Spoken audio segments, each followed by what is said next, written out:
Hi, I'm Ernabel Demillo. Welcome to Asian American Life. We're at the Asia Society Museum, where they exhibit some of the world's finest collection of contemporary and traditional Asian and Asian American art. One of their exhibits, the Golden Visions of Densetil, a Tibetan Buddhist monastery, brings together for the first time art from the monastery called Densetil, dating back from the 13th to 15th century. Many of these reliefs and sculptures were destroyed during China's Cultural Revolution. But over the years, these fine pieces of art were saved and restored. Up next, Fast Company, a new play about a family of con artists trailing $1 million comic book scam. I recently met up with the playwright Carla Ching at the New York Ensemble Theater. I was thinking about this last night. The cons are going the way of the dinosaur. What? We do the cons. Be careful of the company you keep, especially if it's family. Fast Company, a new play by Carla Ching, tells the story of a family of con artists. Carla, they say you shouldn't mix business and family, and it also seems like that's the case when your family business is grifting. Yeah, absolutely. One of the reasons I wrote this play is I thought it would be interesting, with grifters and con men, the fun thing about them is that they're really good at pulling one over on each other. So what is the most complicated situation that you could have, which is you have to pull one over on the people that you love and care about most. Ching's play, which debuted at the South Coast Repertory last fall, opened this month at New York's Ensemble Theater. The plot centers on a family of con artists. Blue, the daughter of a master con artist, plans the score of a lifetime. She recruits her family of fellow grifters to help, including her two brothers and her tough-as-nails mom, Mabel Kwan, a legendary con artist who trained her children to follow in her footsteps. She gave this test when they were 10 to determine if they were good enough to be grifters. She would leave them on some far corner of New York, Coney Island, the Rockaways, Staten Island, and see if they could get home by their own wits with no money and no map. For Ching, the play is a homecoming. The Hawaiian native studied in New York and was a member of Peeling, a writing and performance group with New York's Asian American Writers' Workshop.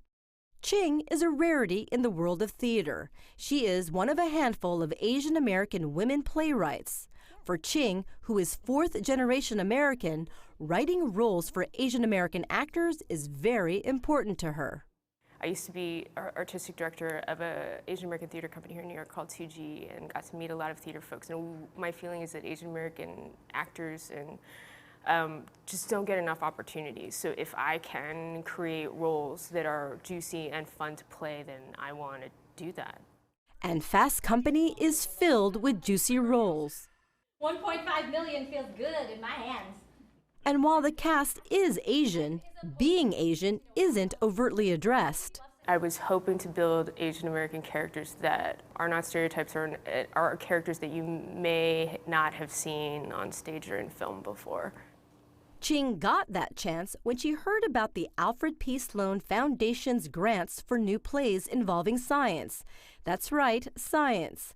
Fast Company's main character, Blue, employs game theory, the science of strategic thinking.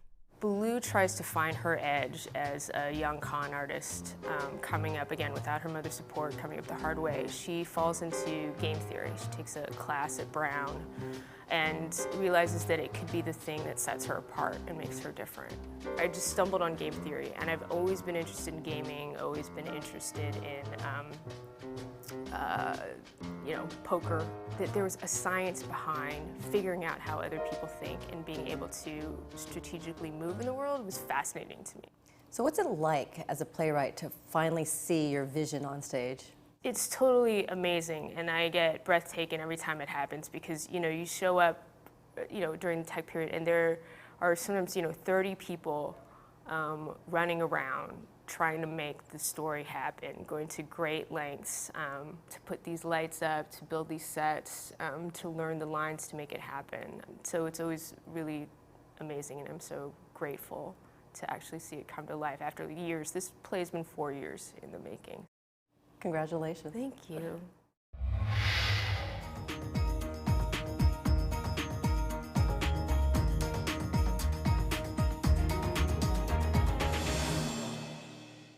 I'm Mike Gilliam. It's been more than a decade since 9/11, but there are still a lot of reports of bullying incidents targeting Asian American and Southeast Asian students in our schools. But one organization is addressing the problem head-on from their offices in Lower Manhattan. It's called the Sikh Coalition. Saying your dad is shot on the ground and he can't talk right now and nobody's getting The Sikh community is under attack, from the shooting outside Milwaukee to the beating of a Columbia University professor by an angry gang, to students bullied in what should be a safe haven, their schools. Amardeep Singh is one of the founders of the Sikh Coalition. It is, without hyperbole, an epidemic. More than 60% of the children in our community report that they suffer bias-based, bigoted harassment in school, name-calling like bin Laden, terrorist, Osama, and the like. And then over 20% of the children in our community report that they're physically attacked, hit, pushed, shoved on account of their Sikh identity.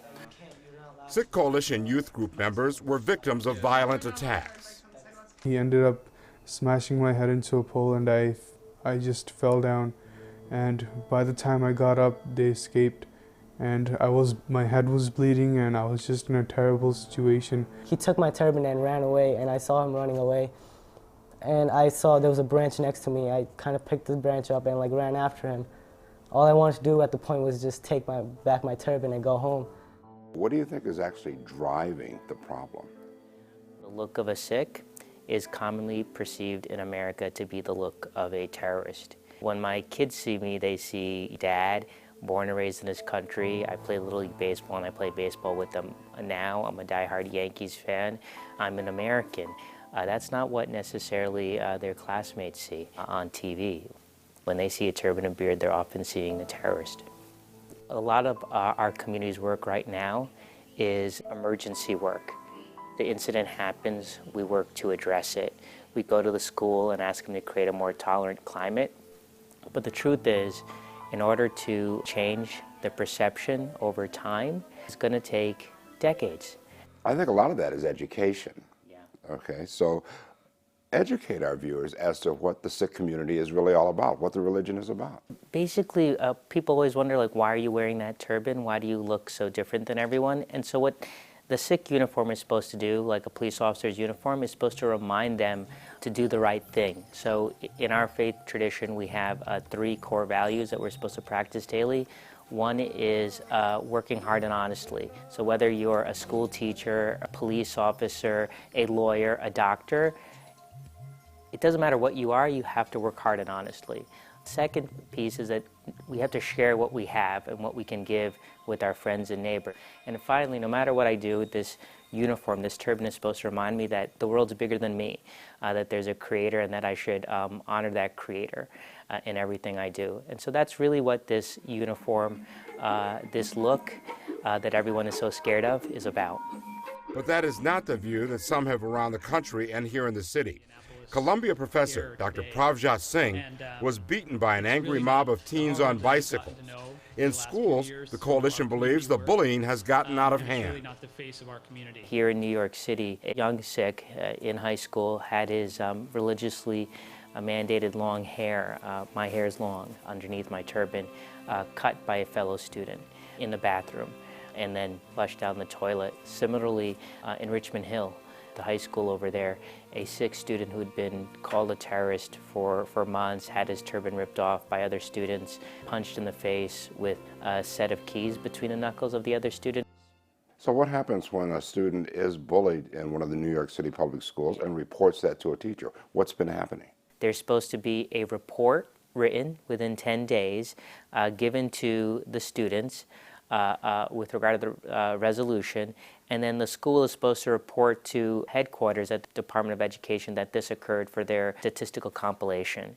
Is that happening? No, not at all. Less than 20% of the students reported that they received a written report after they went ahead and affirmatively reported that school bullying had occurred, which is troublesome. It means that, again, we have a mandate that's out there that's just not being fulfilled on the ground. and the Department of Education doesn't seem to be very interested in seeing it fulfilled. In a recent statement, the New York City Department of Education says, "A central mission for us is to ensure that schools provide safe and respectful learning environments for all students.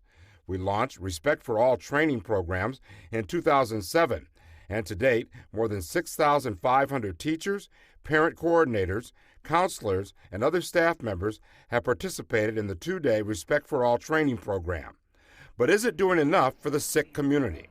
I'm a commissioner on the White House Commission on Asian Americans and Pacific Islanders, and my job there is to work on civil rights issues and advise the administration on how to do that. So on the issue of school bullying, what we've done is really had a push to get information out to the Asian American community that the federal government is required to take action on school bullying if you report it. Students who've been bullied in schools say the problem must be alleviated so they can walk through the hallways and be themselves while learning without fearing they'll be attacked. A bunch of my classmates who just kept repeatedly calling me terrorist, terrorist, get out of here, terrorist, for like a few months, and I told my guidance counselor, these few kids, they were only suspended for a couple of days, and then like nothing happened, they just came back to school. We're not terrorists, we're friendly people, we're people of peace. Now, the people here at the Sikh Coalition say they realize they have to be in this for the long haul, and their work will continue both here in New York and nationwide. I'm Mike Gilliam for Asian American Life.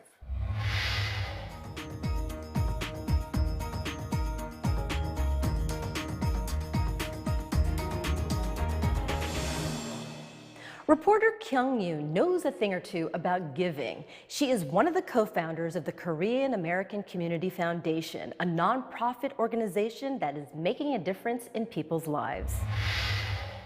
Charlotte Chen Ackert has an inspiring story to tell about her journey from foreign student in the 1970s to becoming one of New York's notable philanthropists. I came to America when I was 17, and I had the opportunity to go to Harvard as an undergraduate and then on to Stanford Business School to get my MBA. And in fact, my MBA was financed by a scholarship. Having been a beneficiary of someone else's philanthropy, I feel very much that I would like to do the same for others. Charlotte has gone on to do just that. As a longtime supporter of her alma mater, Harvard College, she and her husband gave a major gift that has helped many students to pursue career opportunities in public service. When I was an undergraduate there, I didn't have those opportunities. There was very little exposure to doing public service. If you wanted to do an internship or a fellowship, you had to look for it yourself. It just wasn't very accessible. Her passion for education extends not only to what is learned on college campuses, but through the media. As a longtime benefactor and supporter of public television, Charlotte is committed to funding educational programming. The reason, I support public television is because it educates the public and allow them to have a wider view of the world. Charlotte Ackert is at the forefront of a growing trend in this country as more affluent Asian Americans are making their mark on philanthropy. The New York Times reports that Asian Americans are giving to not only educational and cultural institutions, but to their own communities, and gaining visibility and influence in the process. Martha Choe, the Chief Administrative Officer of the Bill and Melinda Gates Foundation, says it's exciting to witness the changing face of philanthropy here. And if you think about where many of us come from, our immigrant parents, philanthropy was really unknown in the way that we practice it here in the United States. We're used to giving to our community and to our family, and that's typically where a lot of the giving has been channeled. But I think as Asian Americans start to look at the greater needs and start to think about how they can channel the wealth that they've created, their resources, they're turning to greater and greater philanthropy. Reflecting the complexity of the Asian American experience, even as donors and philanthropists are on the rise, so is the rate of poverty within the same community. It's clear that the American dream is out of reach for many, and there is a growing gap. 브롱스 지역에 노인분들이 노인 아파트가 많아서 많이 살고 있어요. 여기 사시면서 10년, 20년, 30년 이렇게 됐는데도 주유 사회와 이 연계가 잘 안 돼요. 불이익을 받는 경향이 있더라고요. According to the Asian American Federation of New York, 1 in 3 senior citizens and 1 in 4 children of Asian descent in New York City lives in poverty. One response has been the emergence of organized philanthropies, like the Korean American Community Foundation that I helped to start 12 years ago. We raise funds and then provide grants to local nonprofits serving the most vulnerable, like the Bronx Senior Center. 노인들이 미국 생활을 하면서도 한국 음식, 고향의 입맛을 늘 그리워하고 이 지역에 식당이 없어요.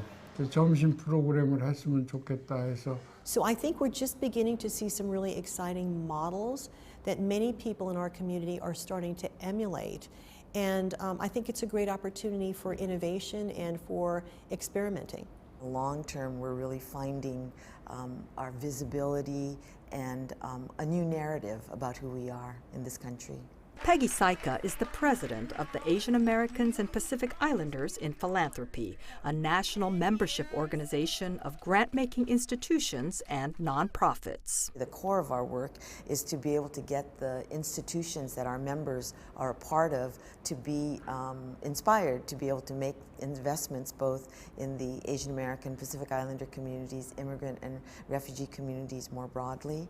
And then another strategy for us is to build our own community philanthropy. One of the opportunities that we're seeing is to really challenge people to recreate their notion of who a philanthropist is.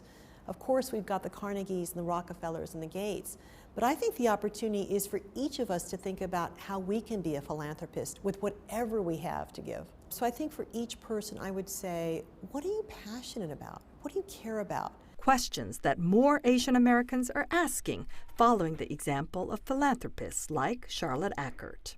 Many children of immigrants, grow up with a sort of culture in their home of just being in a survival mode. You know, we got to get enough to eat and food on the table and clothes and maybe some, education. But beyond that, it isn't really about, sort of being taught about giving back necessarily. I think that our parents' generation were concerned about education and getting ahead. And then, there's our generation. Then there's our children who are really growing up with a lot of resources. These values led Charlotte to launch an English immersion camp for marginalized young people in her native country and to bond with her own son in the process. 4 years ago, my family decided to move back to Taiwan so that our son could have some exposure to Chinese culture and the language. So while we were there, he and I started a summer camp for children from very, very under-resourced communities. Philanthropy is a family affair for Charlotte. Her example is inspiring not only her own son, but a whole new generation of young people to contribute and cultivate a culture of giving.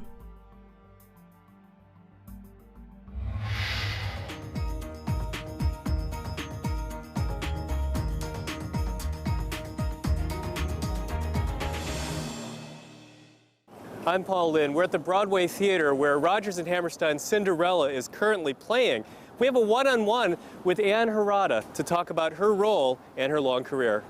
While Ann has performed on Broadway for over 25 years, she says this new production of Cinderella means a lot to her. As a girl, her first exposure to Rodgers and Hammerstein was through the movie The Sound of Music. I loved musicals when I was growing up, and so to actually be a part of a show that, for all intents and purposes, is a new production. It's an old story, it was on TV, but this is the first time Rodgers and Hammerstein's Cinderella has ever been done on Broadway. And so for me to be able to originate this role on Broadway is a tremendous achievement for me. Talk about your character Charlotte, one of the stepsisters, but really a new role that you are originating and that you're building out. My character Charlotte is the stepsister who's slightly, she's not quite all there. She's not the brightest fruit on the tree, and she's very strong-minded. She does no problem saying what she wants and she needs. It's just that nobody's interested in giving it to her. She's sort of like the daughter that isn't the pretty one, and she's trying very hard to like fit in, and she kind of fails spectacularly.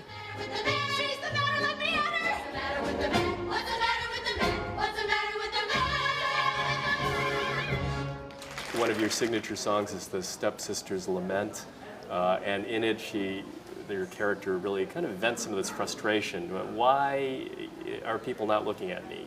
What is up with this prince? What's the matter with this man?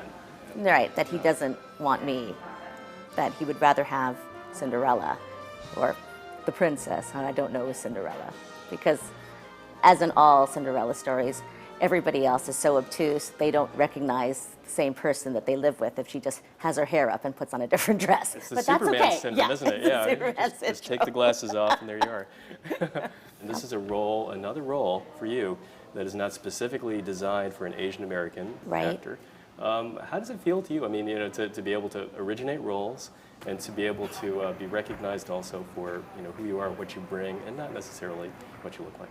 Well, that's, I think, what we all strive for. I think as actors, we all sort of feel like, in a way, we're limited by our face and we're helped by our face. In terms of, obviously I've gotten a lot of roles because I am Asian, because they're looking for someone specifically Asian, and then I haven't gotten roles because I'm specifically Asian.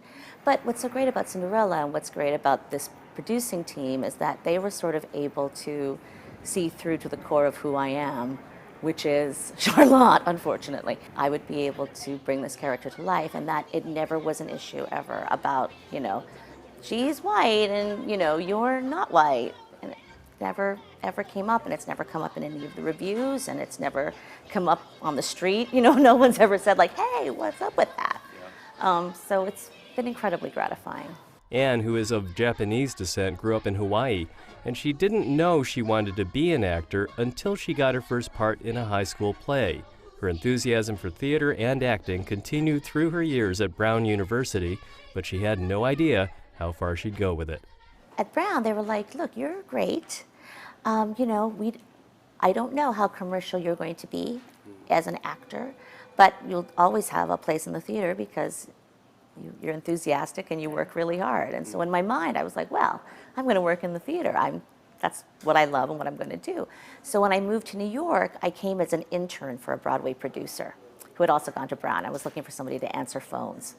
So I went to her office and I answered phones and I typed letters. We had typewriters then. And typewriters, I know. And dial phones. And, and I got to learn the business from that end.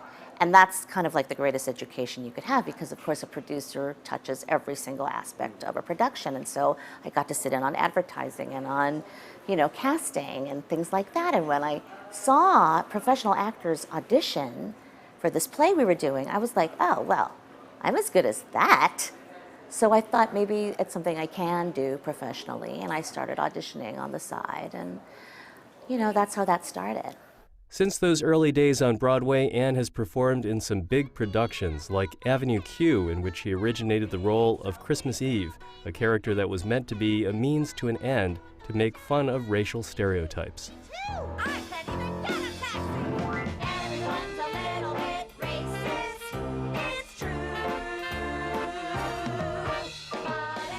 It's been difficult for Asian American actors to get out there, to be seen in ways that are other than just, okay, well, we need that character there or here. Are you making progress, do you feel? I hope we are. I feel like there's more Asian American actors now that are sort of more nationally known than there ever were before. And I certainly see a presence of Asian American actors on television and somewhat in film. What frustrates me is the stage. I feel like there aren't enough of us on the stage. That if you look at the statistics, we're doing better kind of almost in the past, that there would at least be a couple of Asian people in every show. And now I don't sense that. I don't know why that is, especially when I sort of feel like, even in a play that is not specific to a time period, and you can use black actors and white actors and Latino actors, and like, well, where are the Asians? I do feel that it's getting better in terms of, for me, and for Asian actors to be seen for parts that are not specifically Asian. I do think that is getting better, and that is changing for the better. But, it's not like there are so many roles that are out there, or that they're seeing us for every role that we could be seen for at all. And it drives me insane. That may be, but Ann continues to push the envelope. Here in a one-woman performance, her debut at Lincoln Center in its American Songbook concert series. I put it together, I picked my band, it was thrilling to have that kind of opportunity. So what's next for Ann Harada? Whatever it is, singing, acting on Broadway, she's sure to get your attention. I'm Paul Lynn for Asian American Life. We hope you enjoyed our show. If you want to come visit the Asia Society and see the visions of Densitel, the exhibit will be here through May 18th. Coming up next month on Asian American Life, we'll be focusing on Asian American leaders who have made a difference in people's lives. That's part of our special for Asian American Pacific Heritage Month. I'm Ernabel Demillo. We'll see you next time.